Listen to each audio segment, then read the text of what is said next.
All right, so I had a horrible idea. It's 12:15 in the morning. I thought, what a better time to teach giant sets. So hopefully get something out of this. Hopefully I don't die.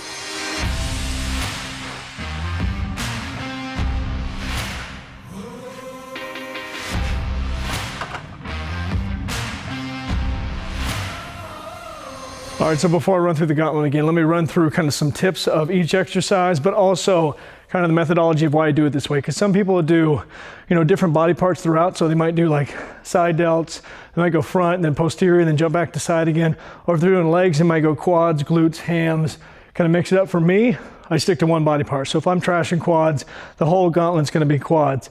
Now with these specifically, a couple things. One, don't focus on the top so much. I think most people lose sight of that and they really try to flex the weight all the way up. Flex it till you're comfortable. Don't worry about locking up those knees. It's just too much pressure on them. Second thing, flex those toes to shins the entire time. That'll keep more pressure on the quads and it'll just keep a better contraction overall.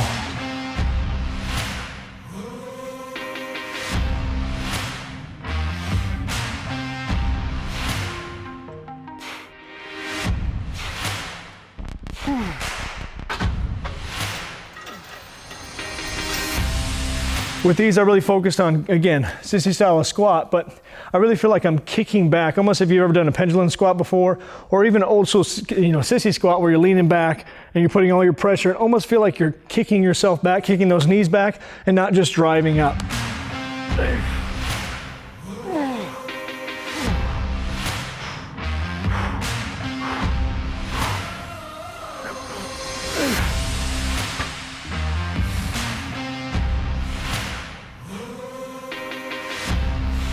Same thing applies here, right? Take the very top out, but also feet in a V motion, fairly close together. Sit down as low as you can. Some hack squats will stop you. If that's the case, throw a block on there. Throw up one of those, Reebok old school steps or jazzercise steps. Put one of those on there. Just so you can get that full, nice, deep stretch, and then drive up, take the very top out, constant tension, get a nice momentum to it. And again, it's for 15, 20 reps. So you're not going to be pushing a ton of weight on these. By the time you get to these, you're probably gassed anyways. I was especially gassed on the next one.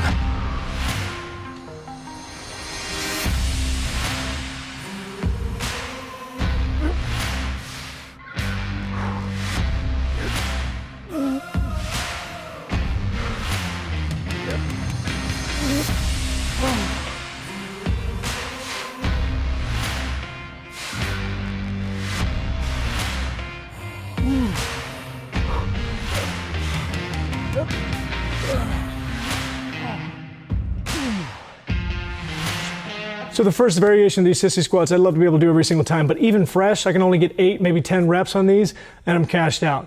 So if you've ever seen the West Side Barbell, they have a variation of these where you get a little assistance as you go back. We have one at heights there, but this is the most I can do with this. And then I just go into regular sissy style squat, but I was done after, I think 6 reps, 7 reps, whatever it may be.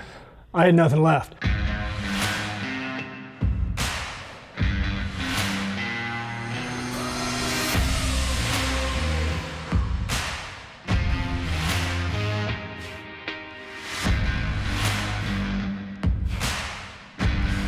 So that's one thing to note with giant sets. You're probably not gonna hit your number on every single exercise. So I wanted to do 20 of everything and then just lunges down and back. But even the lunges, I probably got 20 feet, stopped, fumbled a little bit, kept going. Honestly, I wanted to hit that goofy little dummy down there. I was waiting to Dwight Schrute that bad boy, but I was even too tired of that.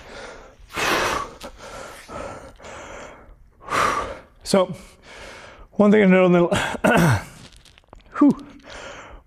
those lunges is that I'm doing basically what they call like a monster walk. So stay really low, put all that pressure on your quads, real short steps, and it just keeps it in there the entire time. If I wanted to, I could do regular lunges or 45 degrees, but for me that lights them up so much more. You get the point, right? Just destroy your legs, destroy your quads, whatever muscle you're doing, isolate it to that muscle alone. Any exercise you can think of that really dials that in, and just line them up. I think I did 5 or 6 exercises.